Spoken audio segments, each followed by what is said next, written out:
Good morning all. It's Bank Holiday Monday, so happy Bank Holiday to everyone watching. The original plan today was to most likely have it off, and looking at the weather, I was talking to Dad yesterday and it looked like we were going to see some rain Wednesday. So he was going to wait until tomorrow to drill the oilseed rape. We've got about 66 acres to put in. But this morning plans changed. Whether that was weather forecast wise or Dad just thought it was a decent opportunity to get it done. So there's 3 of us in, 4 including me, but it doesn't really count. So Ant's tanking. And yeah, big shout out to Ant because he's put in some serious hours over the last few weeks getting digestate in front of this oilseed rape and in front of stubble turnips at another block. So yeah, he's working hard, bless him. And then Dad is drilling oilseed rape as we speak. He's into the second field. And then we also have Harry in as he is applying slug pellets and rolling them in. So that's what's going on today. So that'll be what the video is based around, obviously. So yeah, the plan is get it in before we see some rain, which looks like it's going to be coming at some point tomorrow. So up here getting that in. It's the only oilseed rape that's that we're going to be putting in anywhere this year. So I thought a better way, get out, get a video of it and show you all what's going on. So a lot of you that have watched for a while will know the weapon of choice for our autumn drilling is, when conditions allow, Horsch Focus. We've got 6 metre Horsch Focus, which Dad's pulling here with the 8R410.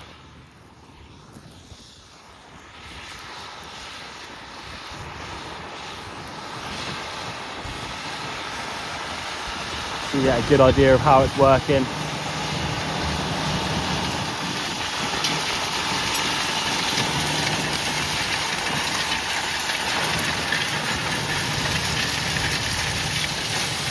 You can see that system of legs, which are the same legs that we would run on our Horsch Toronto cultivator, and capable of going very deep as well. This is the system of legs, discs. We've got a set of wheels behind all of that, with the drill at the very back.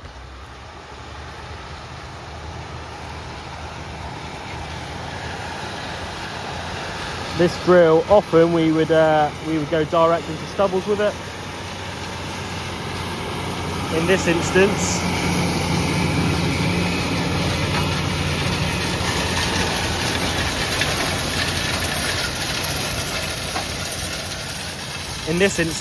these fields, the first 3 fields, were into barley last year, and we did give them a really shallow cultivation with the Toronto, just to get a bit of a chit, and then round up off what came up.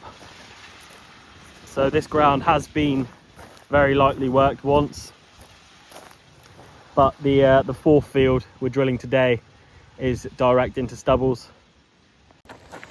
And I did mention last week, I think it was, that 4th field will just be treated a bit differently when it comes to spraying it.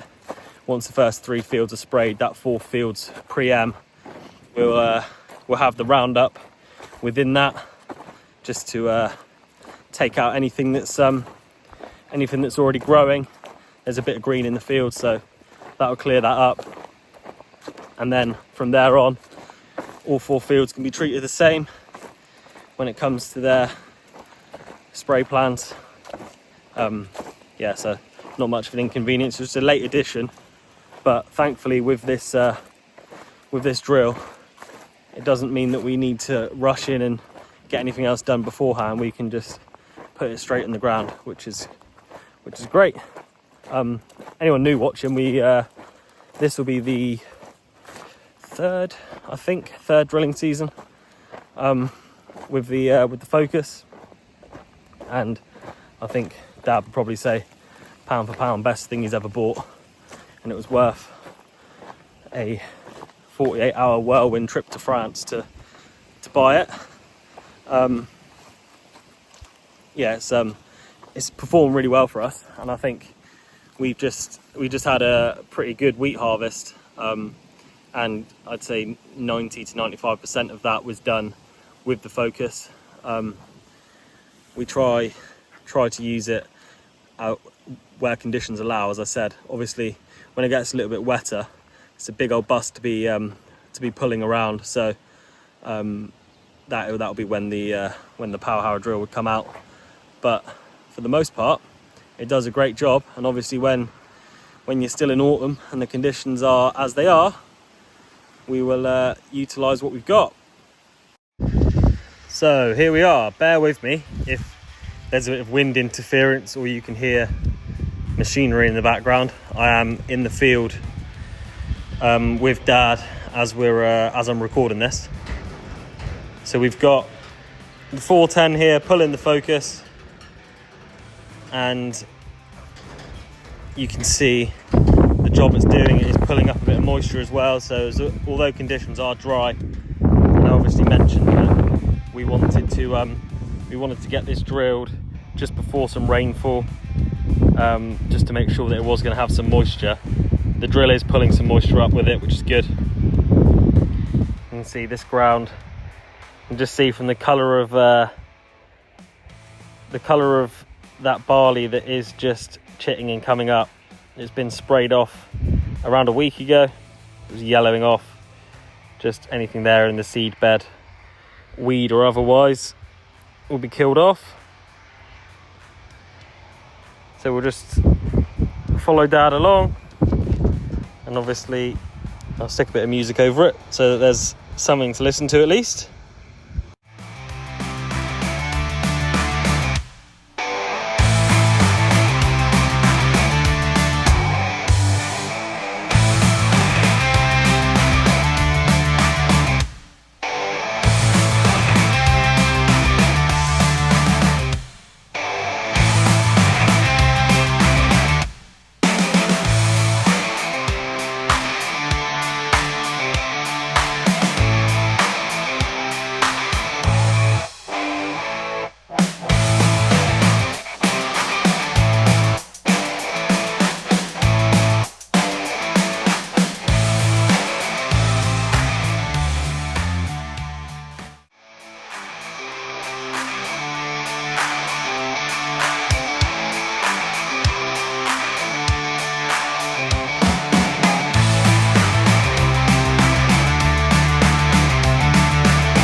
You will find while watching our videos that we do tend to rave about this drill, purely just because it gives us so much flexibility and opens up a lot of possibilities for us in terms of how we're able to get that crop in the ground.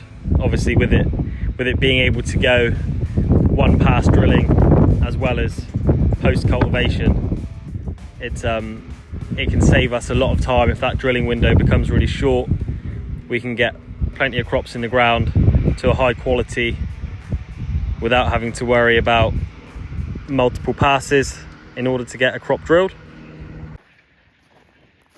So in the field next to the one we've just been in, Harry's in behind what Dad's drilled, the Dalbo rollers. Got the slug pellet unit on the front.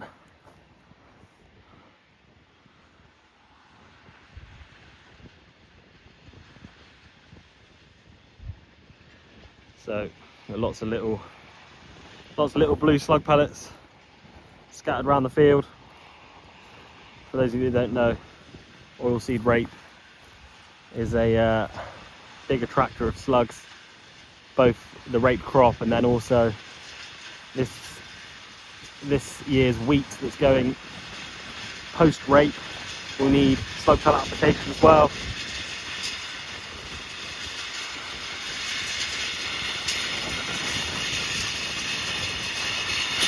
We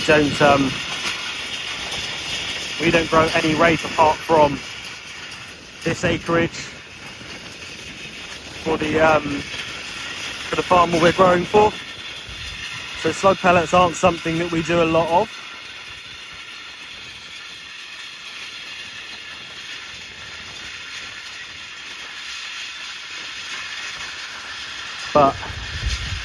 But we've got a lot of slug pellet units because back in the a few years ago we used to grow quite a lot of rape. So when it's part of your rotation, you've got to be able to attack them. And also when we were growing a high acreage of Swedes, they all needed to be treated.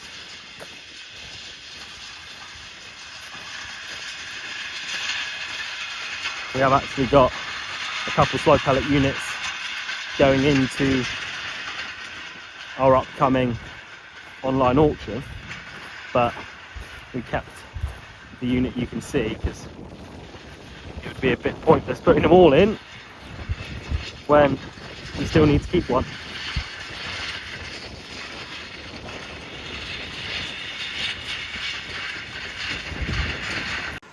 I've actually bought the remaining bags of slug pellets up with me to the field because Harry took what he could this morning, but I've got the rest with me so that he's not got to go to and from the yard.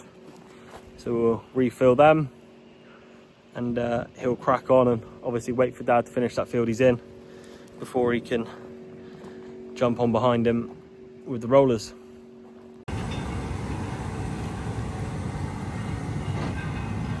So the rollers are folded up, heading into that second field.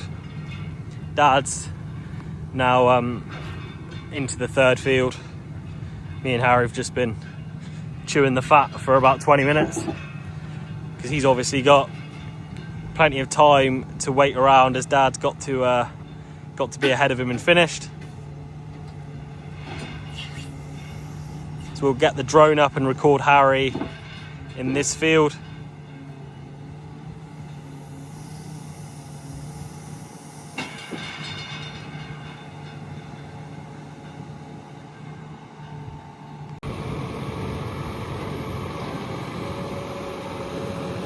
So here we are, second time of asking. The rollers folded out.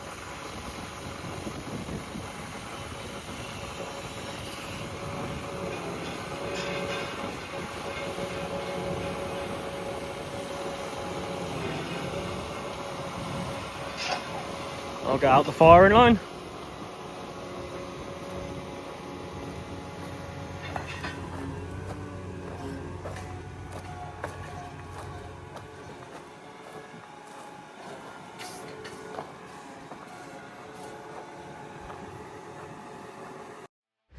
So what I'm trying to show you here obviously is how the rollers are working and how they're leaving the ground after Dad's drilled it. The issue I kind of found with the drone is that the seed bed already looks pretty nice after the focus has been through it, and it's not that easy to see from above how good a job those rollers are doing. But you saw me walking through the field with the camera in hand, so you can see the job it is doing. But obviously rolling it in just to get some good soil to seed contact, and at the same time giving the first application of slug pellets. Depending on the year, there may well need to be a second. So Harry's, as always, in the 8R410. He's now in the second field of 4, and Dad's moved on to the third. Union Jack mirror guards, ever the Patriot. We'll pan around the back and see how good a job they're doing.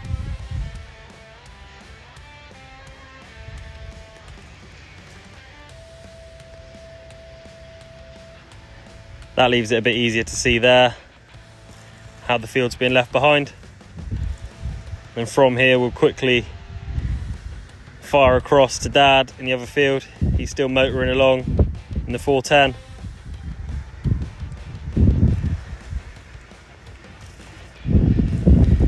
If you can hear anything in the background, Harry's one hedgerow over rolling from me. Dad is about to head this way with the drill, so I'm going to have to stop talking pretty quickly.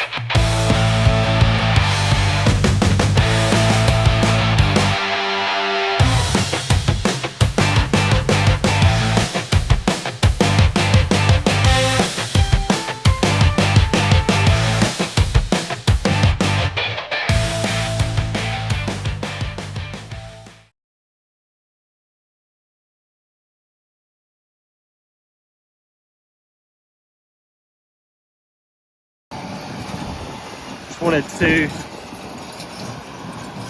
record this little bit because you would have seen it last week.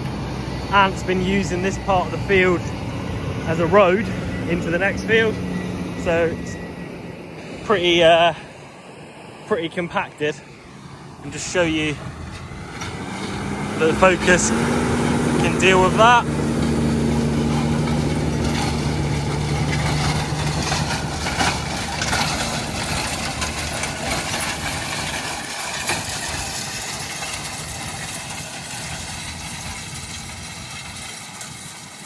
Those legs work really deep and break the ground up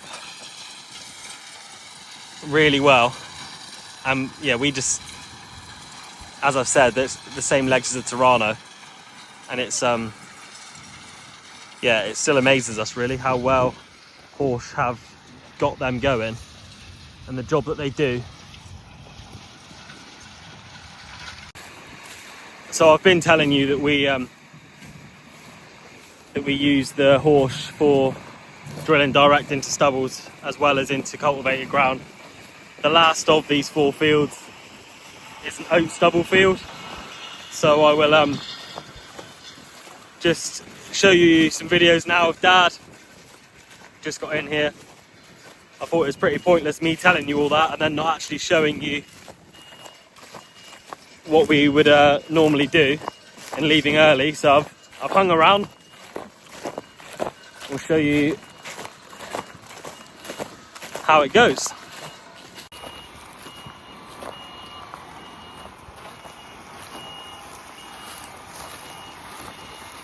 You see, this is the field that Ant's just in the last 4 or 5 days spread with its digestate application.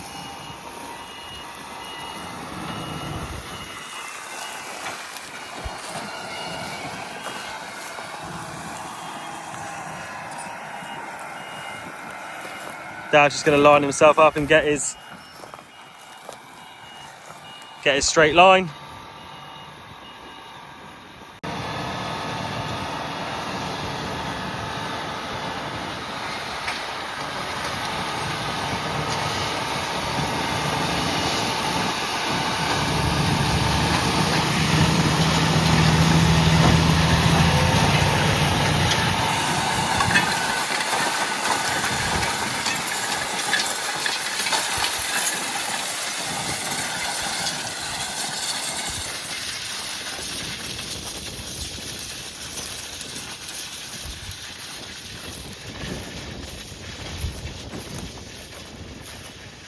this is what we're left with.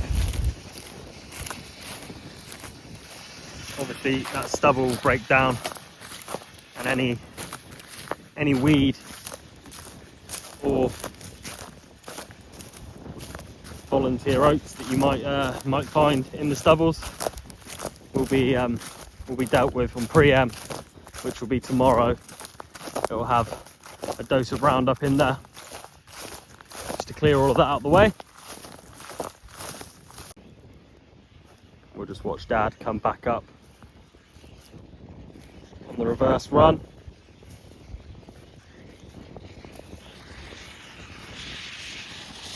Before we call it a day for today.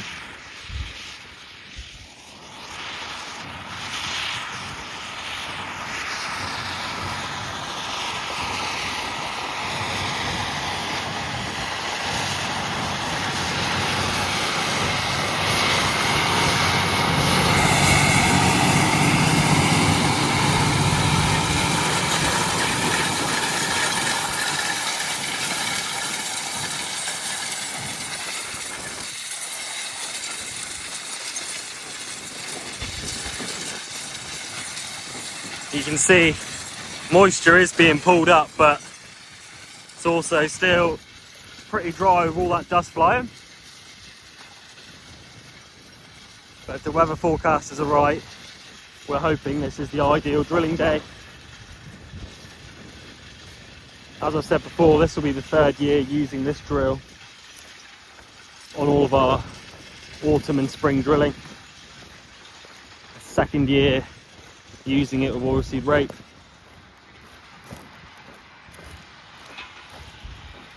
And the yields we experienced with oilseed rape this year on this block, or that the farmer had, were very positive, so we're very happy with how everything's running with this drill.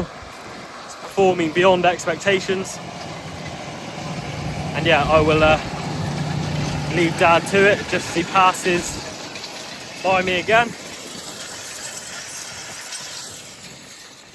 And yeah, that'll be all for today's video. I've got to shoot back to the yard, pick up little Ronnie, pick up a can of Coke for Dad from the fridge, because he's complaining he's a bit dry in there, and drop one back off to him on my way back home. So yeah, Dad, Harry and Anne have had a busy bank holiday, putting the hours in. I can't really claim mine's been all that hard work, but I thought I'd get out there and give you all a video to watch.